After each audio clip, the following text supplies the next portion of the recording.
Start, isa lang sinabi niya sa akin. Sabi niya, I'm very excited for you. So the mere fact na sinabi niya yun, alam niyang mag-e-enjoy ako at sure siya na aalagaan ako ng Star Cinema.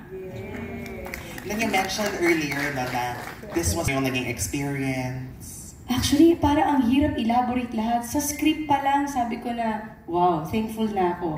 Kasama kong cast, actually, yun yung isa sa maganda sa amin kasi super bonding din kami dito. Parang, yes, nagtatrabaho kami, pero I'm looking forward na every time na papasok ako sa shoot, na makikita ko tong cast na to, ang saya-saya, the Truffle Girls!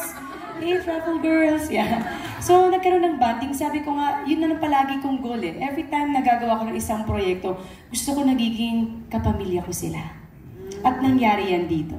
And then, sabi ko, bonus pa with Direct May. Tapos kasama ko pa si Dong. Sabi ko nga, sobrang lubos-lubos biyaya talaga na ipinagkaloob talaga to sa akin. So I'm very blessed. Napaka-thankful ko na ma-experience lahat to. At sabi ko nga, sa kinakwento ni Dong sa akin, sa mga experience niya, sabi ko, Dad, at least ngayon, alam ko na ang pakiramdam. Was there a particular kwento? At actually, sa dami ng kinuwento niya, nahigitan pa yung experience ko. Kaya sabi ko, ay, ang saya, may susunod uli. Alright, thank you, GP. Thank you so much. Maraming salamat, Jim. Ako, actually, dalawang bagay. Although, sinabi din ni Dong to kanina, gusto ko yung mga pagkakataon na maliliit pa yung mga anak ko. Kasi yung mga panahon na yun, nandun, naaalagaan ko, nahawakan ko, ang bilis talaga ng panahon, lumalaki talaga. Lalo na kapag busy ka, parang pag-uwi mo sa bahay, parang lumaki ng 1 inch, ay 2 inch na. So parang ang bilis lumaki ng mga bata. So sabi ko, sana pwede namin balikan yan para, alam mo yun, yung nandyan pa rin sila, maliliit pa rin sila, pero alam natin hindi mangyayari yan. So, ang next ko, yung wedding day ko. Kasi nung wedding day ko, dalawang bagay din. Nabuo yung pamilya ko. Nandun si mama, nandun si papa, nandun si nanay. At natupad yung pangarap ko na magkaroon ng asawang katulad niya. Hindi yun rewind, loop yun. Di ba? I-loop na lang natin para paulit-ulit. Dami ko naman. Naku, sinabi niya yung sagot ko. Hindi, ako yung sa kids eh. Yun talaga. Ako naman yung araw na nanganak sila. Kasi parang gusto ko mas humaba pa yung panahon na kasama sila. Although hindi ko naman sinasabi, ayoko sila lumaki, mangyayari yun. Pero yung moment pa na yun, and then, yan, gusto kong balik-balikan yan. At syempre, para humaba rin yung samahan din namin. Right. Priceless kasi yung moment na yun eh, no? At paano nyo nalagpasan ang puntong ito sa inyong buhay? Oo naman, lahat naman ng mga couples ay nagkakaroon ng challenges, di ba, sa kanilang relationship.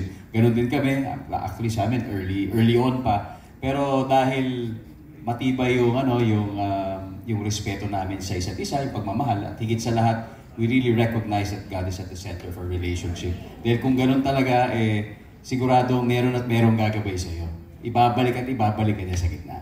You wanna add to that, Marian? Oo, kasi hindi naman natin talaga maiiwasan. Sa isang relasyon, merong hindi pagkakaunawaan. Pero siguro, one thing is for sure sa amin ni Dong, kung may mangyayari mang ganyan sa amin, hindi kami natutulog na hindi maayos ang lahat. Kailangan may heart-to-heart talk kami at after nun, talagang kailangan nasa sentro talaga siya. Kasi kahit anong plano ang gawin mo, siya pa rin ang masusunod. Siya pa rin ang master natin. Tama, correct. Good answer. Screen.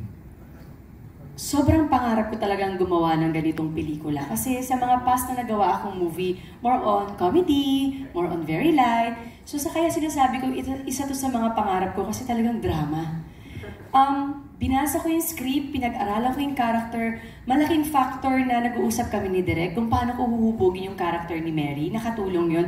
At sabi ko nga, isa sa pinakamalaking factor ay si Dong. Always yan. Every time na pupunta kami sa shooting, ginagay niya ako sa character. Minsan may mga eksena kami, bibigyan niya ako ng pointers. So naging madali para sa akin na gawin ang character ni Mary dahil sa mga nakapaligid sa akin. Pag-uwi niyo sa bahay, nabibigyan Marian Rivera. Hindi na Marian Rivera. Marian na lang na.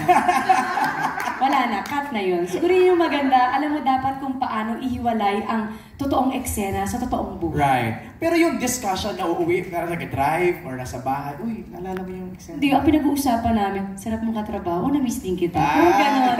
Pero sweet moments kami. Parang mga dalagat binata. Oo, sweet moments yun yung palagi namin sinasabi, tsaka ni Dong na parang, going home o kaya papunta sa shooting kasi nagda-drive siya, tapos kaming dalawa. Yun yung moment namin, parang yun yung bonding namin. Right. Kayong dalawa lang eh, no? Dalawa. Walang ibang kasama.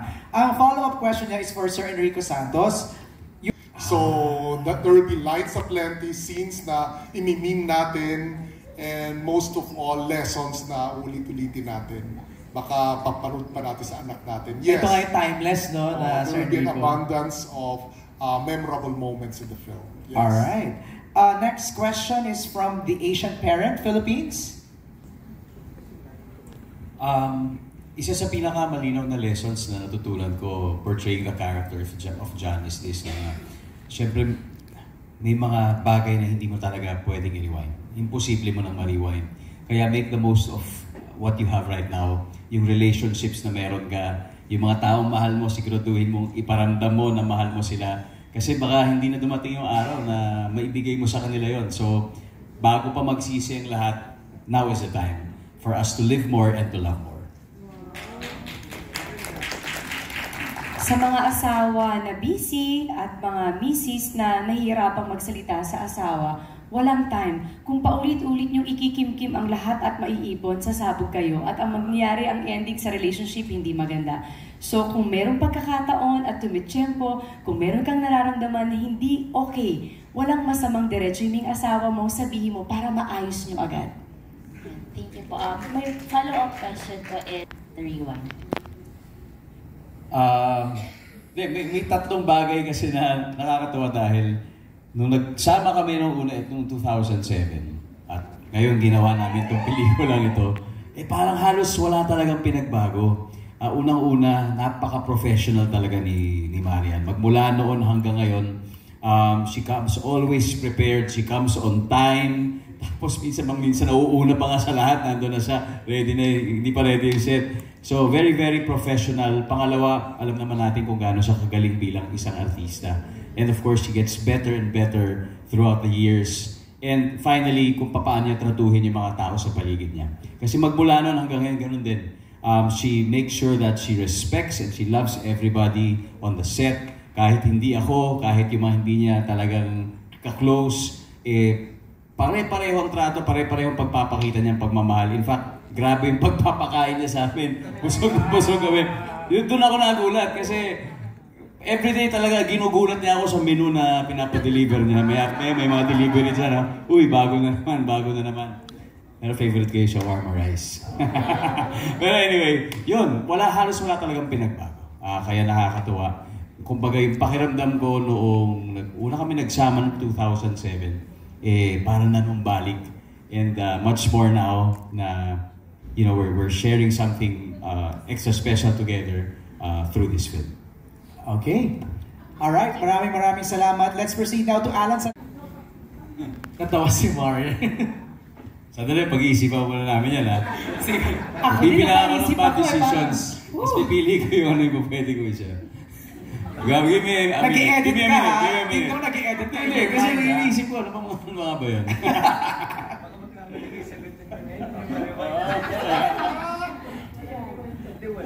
Babalikan ka namin. Ayan. Pero tayong dalawa na lang, ha? Pero napakagandang tanong.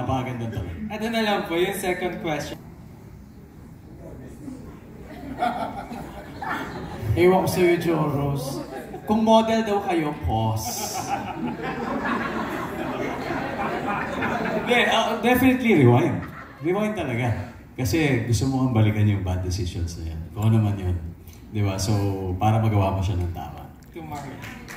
Rewind din. Kasi kapag nangyari na, tapos na sa forward, pwede mong madaliin. At pag gusto mong tumigil, pwede kang tumigil anytime. Pero yung rewind, mahirap yun. Pero parang gusto ko yung post-model. Ayan, binato ko na, ha? Para tapos na. Ito, last question na lang po.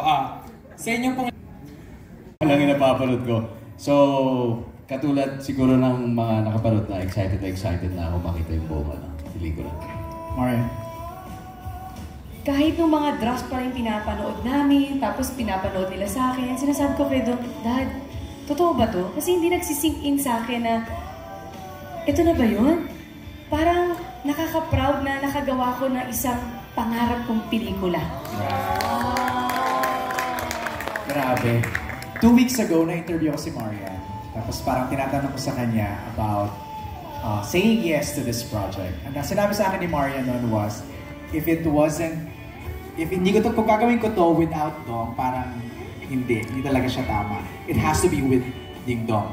So nung sinasabi niya sa akin yun, hindi ko pa siya na-absorb, no? Na-realize. There's this one scene doon sa trailer, yung inikot ni Ding Dong si Marian. Doon ko na-realize na it really has to be the both of them. No? Parang tama si Miko sa akin kanina, sinasabi niya sa akin na, ikaw MJ, watch the trailer later and let's see your reaction. Ako that scene pa lang, no, inikot pa lang ni Ding Dong si Marian. I knew it na that it has to be the both of them. Ayan. Okay na tayo.